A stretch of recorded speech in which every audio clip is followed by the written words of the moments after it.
recién nacido. Particularmente cinco entidades que son la enfermedad de la membrana hialina o síndrome de distrés respiratorio, la taquipnea transitoria, el síndrome de aspiración de líquido amniótico meconial, la displasia broncopulmonar y la hipertensión pulmonar primaria. Bien, dentro de estas entidades, digamos, cursan todas con una dificultad respiratoria, pero que tienen, digamos, un diagnóstico diferencial marcado, o sea, tenemos varias opciones para diferenciar estas patologías. Dentro de la enfermedad de membrana hialina debemos decir que esta es una insuficiencia respiratoria que está producida por el déficit del surfactante o sustancia tensioactiva, que esta sustancia está en la superficie del alvéolo, y lo que hace esta sustancia es evitar que los alvéolos se colapsen. Normalmente nosotros tenemos dentro de nuestros alvéolos el surfactante pulmonar que hace que disminuya la tensión superficial en la zona donde se debe hacer el intercambio gaseoso y mantiene a los alvéolos, entre otras cosas, porque solamente el surfactante no es el que interfiere en evitar el colapso alveolar, pero particularmente en los prematuros es, digamos, el principal productor de mantener la capacidad residual funcional en estos pacientes. Entonces, el déficit de surfactante evita el colapso de los alvéolos, ¿no es cierto? Cuando nosotros tenemos un déficit de este surfactante, vamos a tener colapso de los alvéolos, disminución del volumen pulmonar y alteración en la capacidad residual funcional. La incidencia de esta enfermedad es inversamente proporcional a la edad gestacional. Cuanto más pequeños sean estos niños, más probabilidad vamos a tener de tener esta enfermedad. O sea, en el 60-80% de los chicos menores de 28 semanas o menores de 1000 gramos, en 15-30% en aquellos pacientes de 32 a 36 semanas y en muy escasa proporción en aquellos recién nacidos de término con algunas particularidades como por ejemplo ser hijo de madre diabética. La fisiopatología. ¿Qué es lo que pasa? Hay un déficit del agente tensioactivo, como les decía, y hay una imposibilidad por ese colapso alveolar de lograr una capacidad residual funcional adecuada. Esto hace que el pulmón se mantenga en atelectasia, y esto hace un aumento del espacio muerto, y hay un desequilibrio entre la relación BQ, ventilación-perfusión, con cortocircuitos intrapulmonares, o sea, así como entra la sangre no oxigenada, sale. Esto hace también que al tener un cortocircuito también haya alteraciones, ¿no es cierto?, de permanencia del ductus y el foramen oval permeables. Los alvéolos que están perfundidos, o sea, tienen circulación sanguínea a través de los capilares, pero no están ventilados porque están colapsados, originan una hipoxia. Esa hipoxia, además, mantiene una vasoconstricción después en una segunda etapa. El bajo volumen corriente, el aumento del espacio muerto y la ventilación alveolar insuficiente van a producir también una hipercapnia. O sea, vamos a tener hipoxia, hipercapnia y una acidosis metabólica que se origina por esa vasoconstricción que les explico yo, que va a generar mayor hipoxia y mayor acidosis metabólica, y esto va a generar, ¿no es cierto?, la triada hipoxia, hipercapnia y acidosis metabólica. Aumentando esto, el shunt intra y extrapulmonar. O sea, los shunts son los cortocircuitos que ocurren en esos alvéolos que no están ventilados y están perfundidos, y también los extrapulmonares como la persistencia del ductus y la persistencia del foramen oval, los cortocircuitos que normalmente utilizaba el corazón en la circulación fetal. Los factores de riesgo. ¿Cuáles son los factores de riesgo para tener enfermedad membrana hialina? Particularmente la prematurez.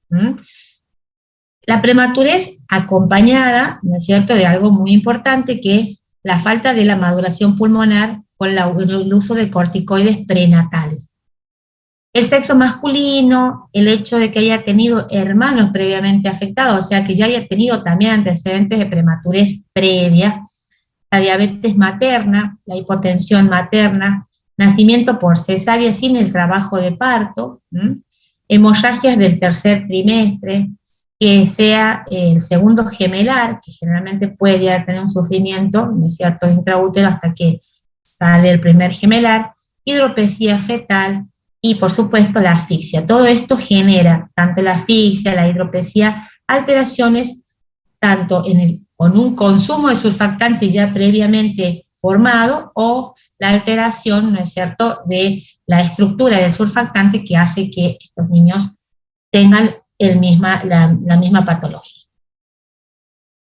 Las manifestaciones clínicas, ¿cuáles son? Típicas de una enfermedad de membrana hialina, lo primero que vamos a ver es que a pocos minutos de nacer el paciente comienza quejumbroso, comienza taquipneico, no responde muy bien al cambio de coloración fisiológico que es de salir de ese colorido cianótico al rosado, presenta el aleteo nasal, típico para aumentar, ¿no es cierto?, el diámetro de las vías aéreas, luego puede aparecer hipotensión y apnea. Estas manifestaciones clínicas varían según la edad gestacional del paciente. Muchas veces el paciente, cuando es algo más grande, mayor de 1000 gramos, podemos llegar a ver todo el proceso clínico con todas estas expresiones clínicas, pero por ahí, cuando tenemos pacientes muy prematuros, menores de 1000 gramos, lo único que vamos a ver en esos pacientes es una mala coloración, cianosis, palidez, hipotensión, y vamos a verlo directamente en apnea, porque tienen una caja torácica tan inestable y tan difícil, digamos, de defenderse ante la injuria de la hipoxia, que directamente esos pacientes hacen apneas. Pueden llegar a tener taquipnea por algunos minutos, pero si nosotros no los asistimos en forma correcta, entran en apnea, hipotensión y, bueno, es una evolución muy mala. Los diagnósticos diferenciales de estos chicos tienen que ver con todas estas patologías que producen una dificultad respiratoria similar, como la sepsis, la neumonía, las cardiopatías congénitas, la hipertensión pulmonar persistente, el neumotórax espontáneo, la hernia diafragmática, el derrame pleural, las malformaciones pulmonares y el enfisema lobar. ¿Qué pasa con todas estas? Un diagnóstico diferencial que en muchos de estos casos vamos a poderlo determinar primero por la edad gestacional del paciente, o sea, si un niño tiene de término, lo primero que vamos a pensar no es en una enfermedad de membrana hialina, sino en alguna de estas otras patologías. También hay muchas de ellas que solo con hacer una radiografía de tórax nos podemos encontrar de qué se trata, como en el caso de un neumotórax, de una hernia diafragmática, de un derrame, de un enfisema. En estos casos, con solo una placa de tórax la podemos determinar. Por allí se convierte más dificultoso el diagnóstico diferencial cuando se trata de una neumonía intrauterina, porque la radiología de la neumonía es muy similar a la de la enfermedad de membrana hialina, ya vamos a ver cómo son las plaquitas, y las cardiopatías congénitas también nos generan alguna dificultad en el diagnóstico diferencial, pero también a través de una ecografía, ¿no es cierto?, y la evaluación de la saturación pre- y postductal y la evolución con la medicación, también entramos con los diagnósticos diferenciales. Dentro del tratamiento, está dirigido principalmente a evitar las alteraciones que genera el intercambio gaseoso, o sea, mejorar el intercambio gaseoso.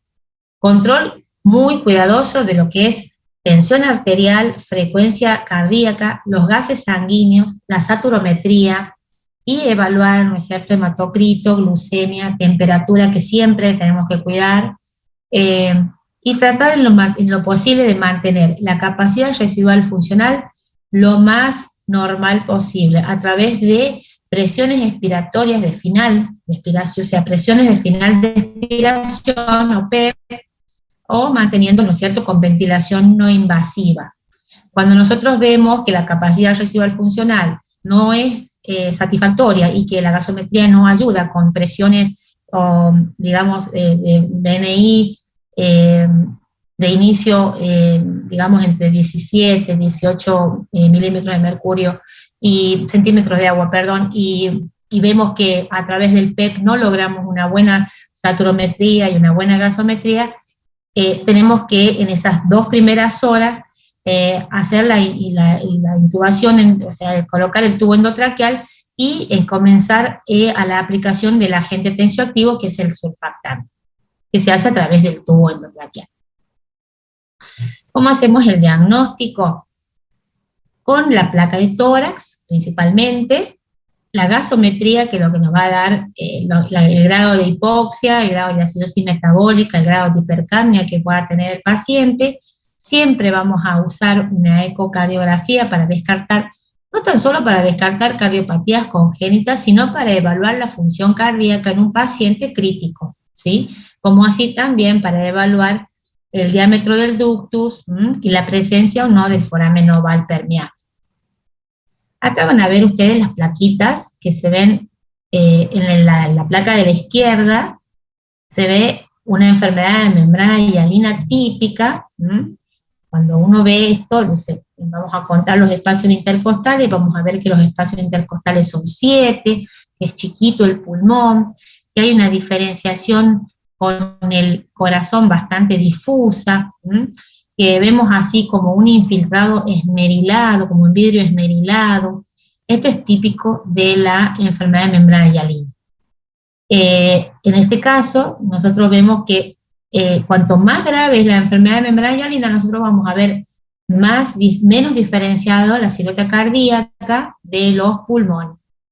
Cuanto más grande sea, menor cantidad de aire, menor capacidad residual funcional va a tener este pulmón, por ende vamos a verlo más blanco, o sea, más radiopaco.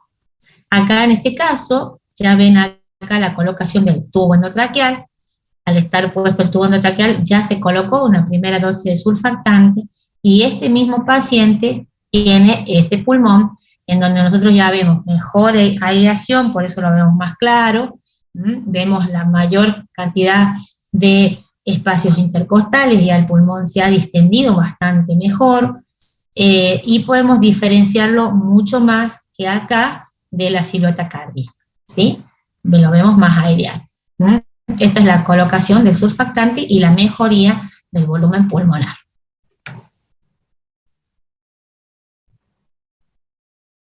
Bien, dentro del tratamiento comenzamos, ¿no es cierto?, siempre, y depende del paciente, depende de los antecedentes, es cómo nosotros vamos a iniciar el tratamiento.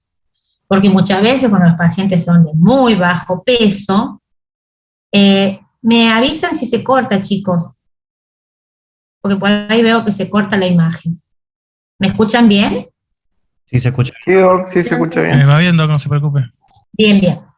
Depende de la edad gestacional del paciente, del cuadro clínico del mismo, es que cómo vamos a empezar. No es que siempre vamos a empezar con CPAP y vamos a terminar con surfactante, como está acá en este cuadrito, sino que muchas veces vamos a vernos con un paciente que nace con menos de 1000 gramos, con el antecedente, por ejemplo, de no haber sido correctamente madurado prenatal, y ese paciente lo más probable es que si por ahí llegan a ser, digamos, deprimido, con muy mala ventilación, directamente colocamos el surfactante, o sea, intubamos en sala de parto y colocamos la primera dosis de surfactante.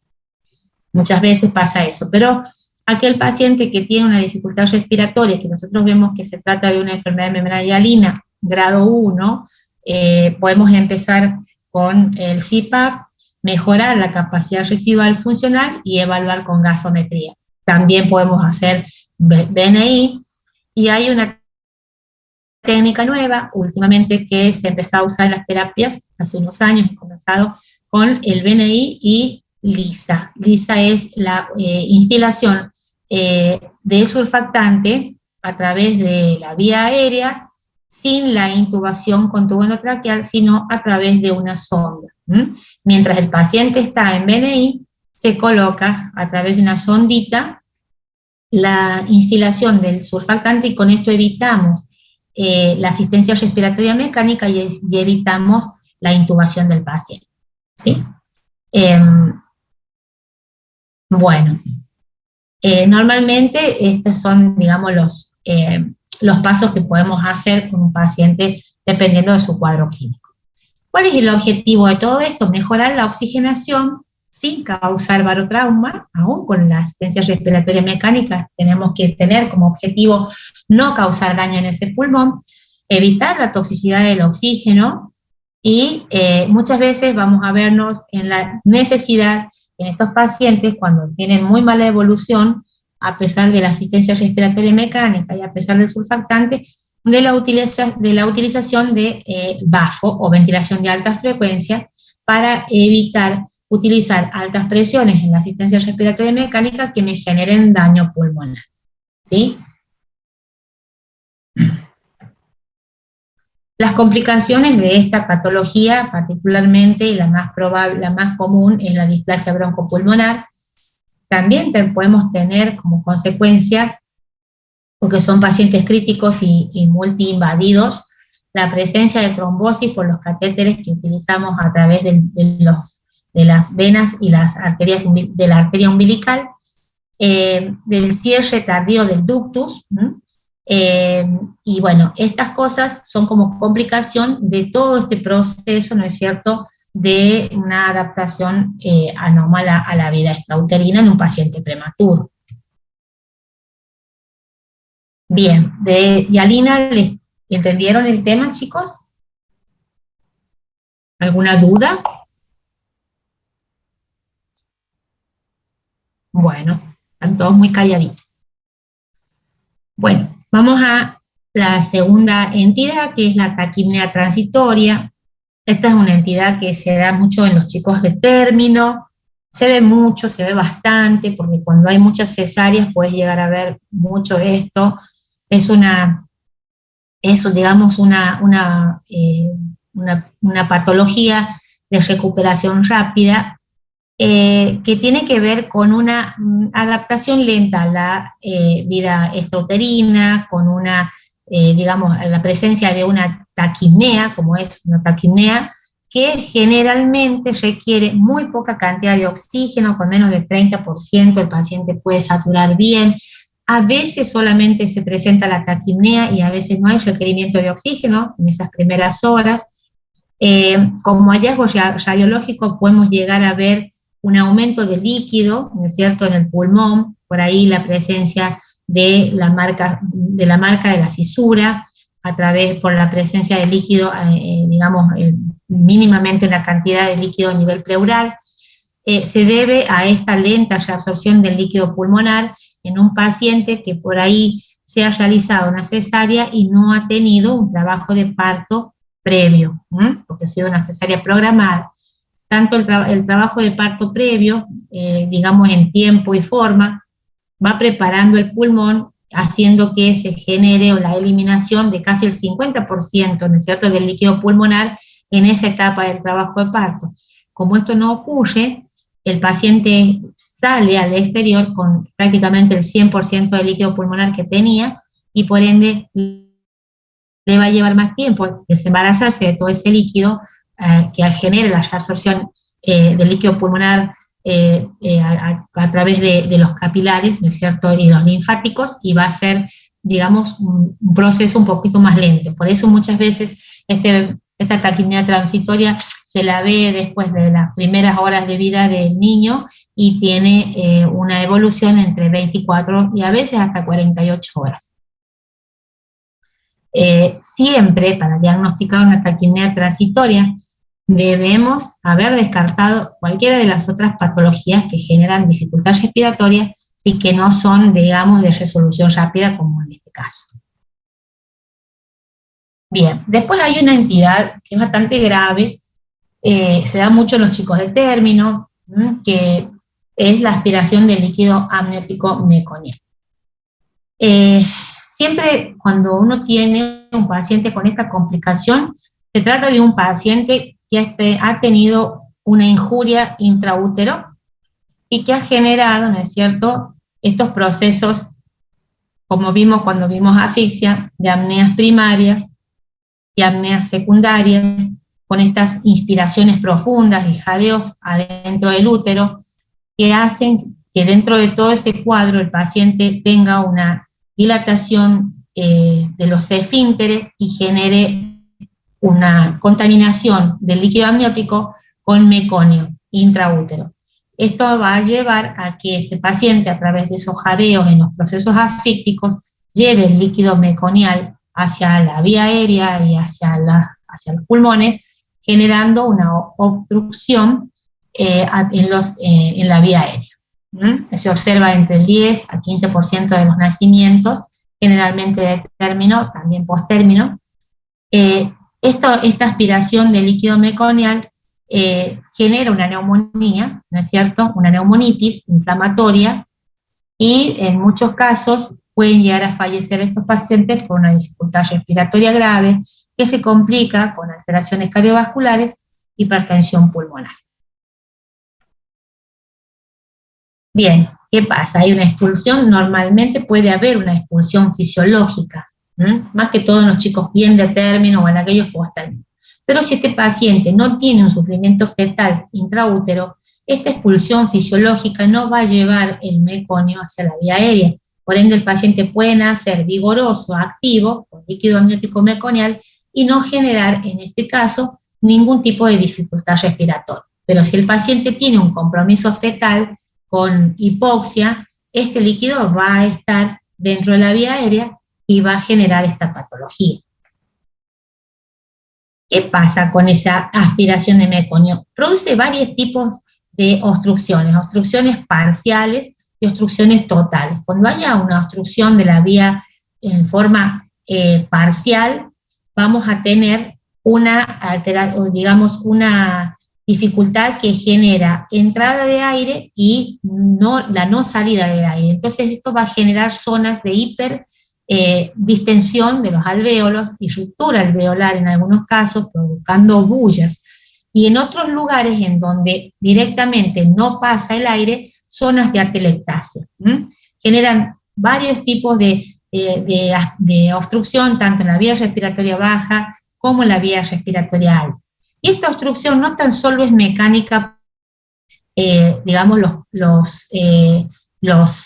las burbujas o la presencia del meconio en sí, sino también que es una sustancia irritante que produce una inflamación de la mucosa y secundariamente a esa inflamación hay una disminución de la luz por la inflamación de la mucosa que también genera obstrucción. Por eso se le decía completo o parcial, produce atelectasias o efecto de válvula, cualquiera de las dos alteran la ventilación y la oxigenación del paciente.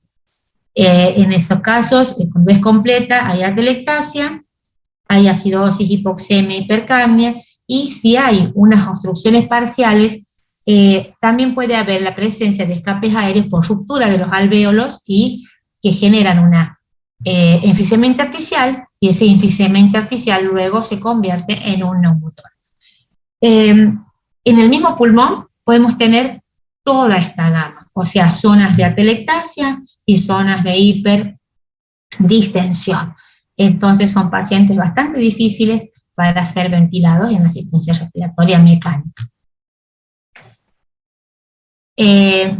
Generalmente, bueno, estos pacientes cursan con acidosis, hipoxemia, hipercapnia, que me llevan como una complicación muy grave, es la hipertensión pulmonar, que ya la vamos a ver de qué se trata, la hipertensión pulmonar persistente y compromiso también cardiovascular.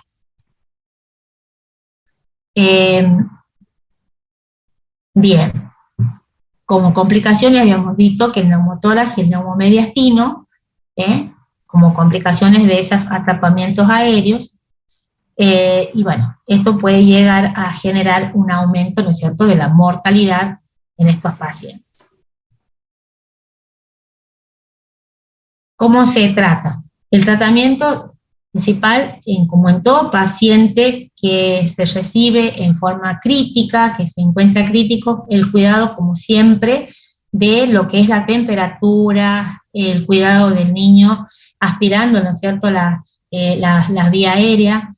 Cuando nosotros recibimos un paciente vigoroso y que no, digamos, que llora al nacer y está con líquido amniótico meconial, no se hace la aspiración sistemática de la vía aérea.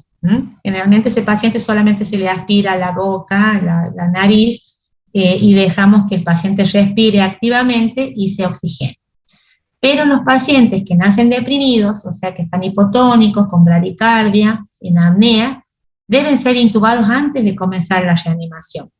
Son intubados y con el mismo tubo endotraqueal se le aplica el sistema de aspiración para aspirar todo el meconio posible que se encuentra todavía en la vía aérea y evitar que cuando nosotros comencemos con la ventilación a presión positiva terminemos de impactar todo ese meconio en la vía aérea baja. Bien, la neumonía por aspiración de meconio se trata con las medidas generales, como les decía, y debe considerarse el riesgo siempre de neumotoras, por eso hay que ser muy cuidadosos con la ventilación. Siempre hay que tener cuidado y medir muy bien las presiones con las cuales se ventila el paciente con la bolsa ambú, tratar de mejorar la oxigenación sin producir daño. Y muchas veces estos pacientes, cuando el proceso, digamos, es muy grave, cuando el impacto de meconio es muy grave, podemos utilizar también el surfactante que utilizamos para los chicos con enfermedad de membrana hialina, que tienen bastante buena respuesta, ¿no es cierto? Mejora, porque si hay algo que hace también el meconio, es inactivar el surfactante y genera también una mayor dificultad respiratoria por alteraciones del surfactante, con compromiso también de la capacidad residual. Si no responden, ¿no es cierto?, a la ventilación mecánica convencional, estos pacientes también son candidatos a la ventilación de alta frecuencia, el uso de óxido nítrico para mejorar y vasodilatar el pulmón cuando tienen hipertensión pulmonar, y bueno, y en último caso, la ventilación con membrana extracorpórea o ECMO, que bueno, en el caso nuestro no lo tenemos, solamente hay en Buenos Aires. Doctora, Bueno, sí. con respecto, hay que decir, para el tratamiento de la neumonía de las medidas generales, o sea, no se le da antibióticos.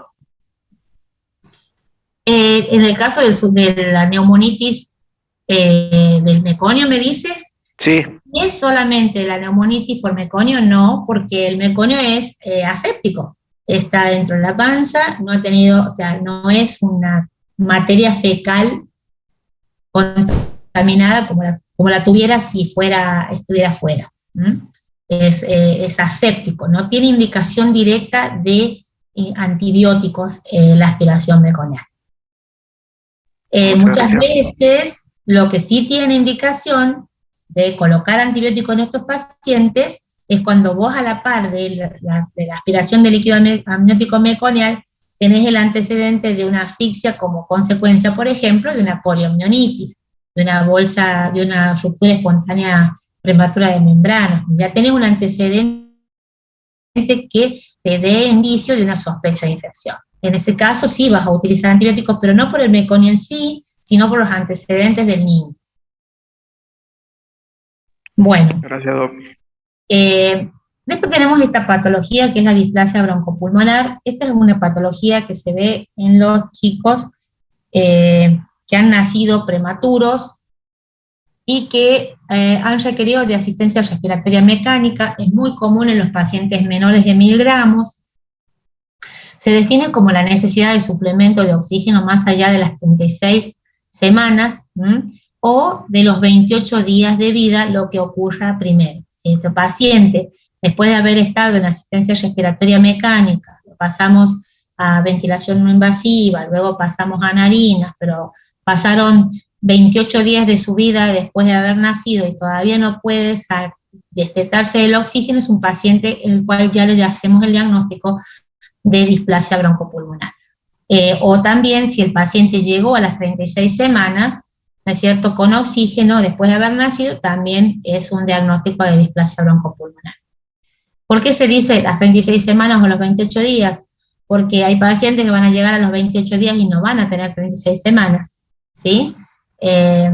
Entonces, esa es la definición, o sea, la cantidad de días con oxígeno que lleva, ¿sí? Bien. Esta es una enfermedad que se ve a través de la placa de tórax, junto a los antecedentes, ¿no es cierto? Pacientes requirientes de oxígeno más allá de esos días, enfisema intersticial, la presencia de enfisema intersticial, la presencia de atelectasias, hiperinsuflación en diferentes zonas del pulmón, quistes, o sea, quistes habla de rupturas alveolares, y la presencia de varios alvéolos rotos nos va a generar un quiste, ¿no es cierto?, que es muy fácil de visualizar en la placa. Generalmente son pulmones pequeños, son pulmones que están fibrosados, que a veces tienen una carga importante de líquido, que nosotros lo vamos a ver bastante esmerilados, con una carga importante de líquido, ¿sí? Son pulmones que todavía persisten con un grado de inflamación. El tratamiento de estos pacientes principalmente tienen que ver con el soporte nutricional. Es la clave de la evolución favorable de una displasia broncopulmonar. Esta displasia no va a mejorar mientras el paciente no crezca. Más allá de esto, el mantenimiento de una oxigenación adecuada, que también nos va a generar una buena evolución en su crecimiento, porque podemos tener un muy buen sostén nutricional, pero si el paciente no está bien oxigenado, no va a crecer. Por ende, sus pulmones no van a crecer y no va a mejorar esta patología. El tratamiento farmacológico es bastante discutido, tiene que ver con el uso de corticoides, el uso de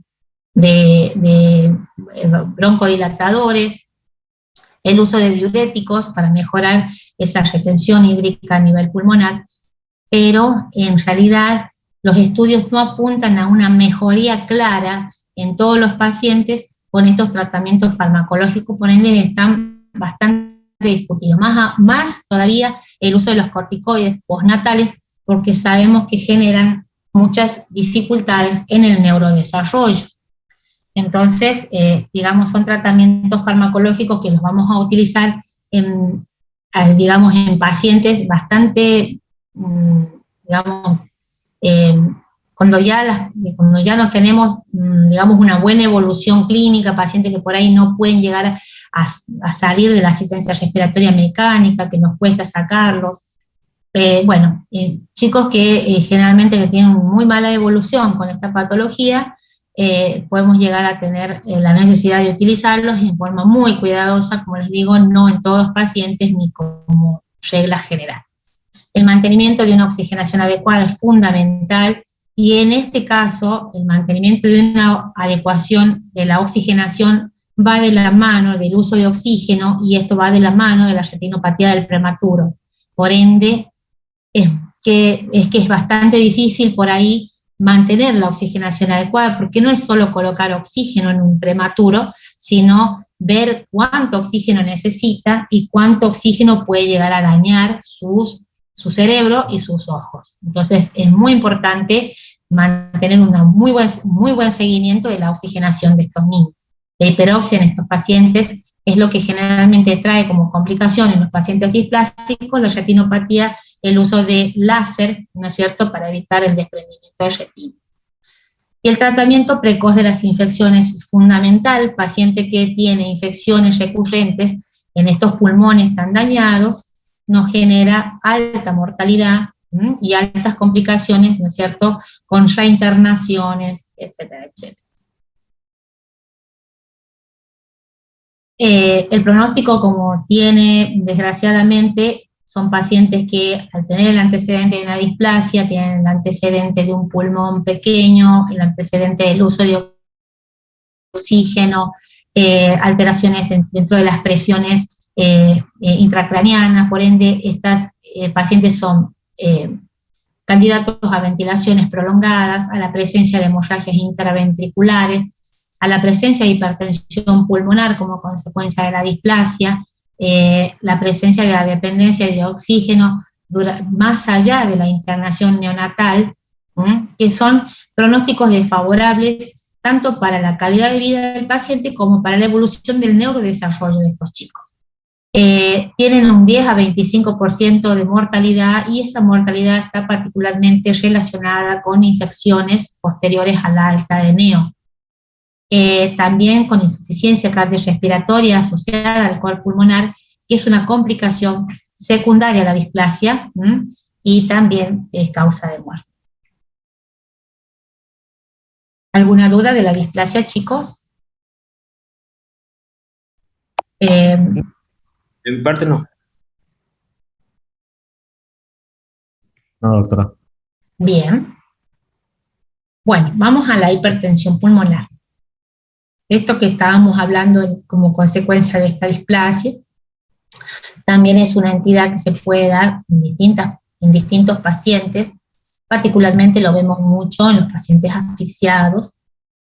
Es un síndrome clínico grave que se caracteriza por una transición anormal de la circulación fetal a la neonatal. Como sabemos nosotros, después del nacimiento nosotros tenemos que tener una buena vasodilatación pulmonar de los capilares pulmonares para mejorar, ¿no es cierto?, la oxigenación, o sea, mejora la oxigenación, mejora la vasodilatación pulmonar, mejora la hematosis, y a su vez disminuyen las presiones pulmonares y aumentan las presiones sistémicas. Esto es lo normal. Esto es lo que no ocurre cuando tenemos hipertensión pulmonar. Por diversas situaciones, este síndrome aparece, genera una persistencia de la presión, de la hipertensión a nivel pulmonar, aumentando una resistencia vascular pulmonar, y esto genera como un signo guión la hipoxia. Esto mantiene cortocircuitos vasculares como el ductus arterioso y el foramen oval, ¿no es cierto?, que alteran aún más toda esta circulación que debería estar ya organizada una vez que el paciente sale a la vida extrauterina. Tendría que cerrarse el ductus, tendría que cerrarse el foramen oval, llevar toda la sangre hacia el pulmón, producir la vasodilatación y comenzar con la circulación neonatal. Hay un aumento de la resistencia vascular pulmonar, una disminución de la resistencia vascular sistémica, ¿no es cierto? Y esto me va a generar cortocircuitos de derecha a izquierda, y esa alteración me va a llevar a una hipoxia, a una hipercapnia y a una acidosis metabólica. A nivel del corazón nos va a llevar a una sobrecarga de la presión porque tenemos una alta resistencia a nivel de los vasos pulmonares, y eso me va a llevar a una sobrecarga de la presión del ventrículo derecho, a una hipotensión y una disfunción del ventrículo izquierdo, que me va a complicar más la acidosis, me va a complicar más la hipoxia y la hipercapnia. Y a nivel del sistema vascular va a generar a largo plazo cambios estructurales con una reactividad alterada, ¿no es cierto?, que generan vasoconstricción ante mínimos estímulos, ¿sí? Es una patología muy grave que genera mucha alteración hipóxica, y bueno, ya vamos a ver el tratamiento. El tratamiento de esta patología está basado principalmente en la oxigenación, ¿no es cierto? Hay que oxigenar al paciente, evitar la hipercapnia. Con esta corrección vamos a evitar que persista la vasoconstricción a nivel pulmonar, evitar siempre la acidosis, que es la que nos va a generar mayor vasoconstricción pulmonar, y corregir principalmente la hipotensión sistémica, que nos va a llevar a la producción de ácido láctico si es que persistiera. Es muy importante en estos pacientes la pseudoanalgesia, porque con mínimos estímulos, como les decía, genera una hiperreactividad vascular que hacen mayor vasoconstricción cuando uno estimula a este paciente, ya sea con estímulos sonoros, estímulos táctiles. Por eso es muy importante que estos pacientes se mantengan en una alta pseudoanalgesia. Utilización de vasodilatadores, como en el caso de los vasodilatadores, principalmente la milrinona, el sildenafil, el óxido nítrico, la dobutamina, ¿sí? Y la utilización de ventilación de alta frecuencia como una medida también cuando la hipertensión pulmonar no responde a los inotrópicos.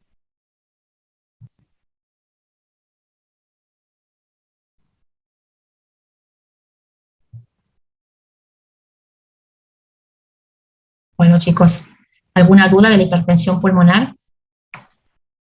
Siempre, en la mayoría de los casos, la hipertensión pulmonar tiene que ver con complicaciones de muchas patologías que tenemos en neonatología, como es la asfixia, la aspiración de líquido amniótico meconial, que genera asfixia. Es una entidad muy propia de los pacientes de término tardíos o de término, de pretérmino tardíos o de término. Generalmente el paciente prematuro extremo es muy difícil que se maneje con hipertensión pulmonar, con esta fisiopatología, porque no tienen una capacidad de reactividad vascular todavía, por ende la hipertensión no se generaría. A veces tenemos ecografías con signos hipertensivos en pacientes muy prematuros que tienen más que ver con la disminución del área vascular más que con vasoconstricción, porque tienen áreas vasculares pequeñas por tener pulmones pequeños.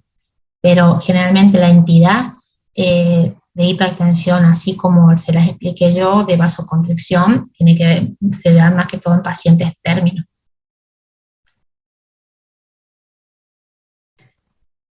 Bueno, Profe, sí, esta hipertensión puede generar un problema valvular en la arteria, ya sea una estenosis o una insuficiencia. sí, insuficiencia tricuspidia es digamos, lo que va a ver el cardiólogo a través de la ecografía. Una de las formas en que se va a expresar es a través de una insuficiencia tricuspidia. Sí. Buena pregunta. Gracias, profe. Bien. Bueno, chicos, sí, les quedó bastante claro. Estas son las patologías y están subidas a la página, todas el Power, para que ustedes lo repasen de ahí, bueno, y de ahí lo pueden estudiar. Bueno, eso es todo, chicos. Muy bien, gracias, doctora. Hasta luego. Gracias, buenas tardes. Gracias. Buenas tardes, doctor.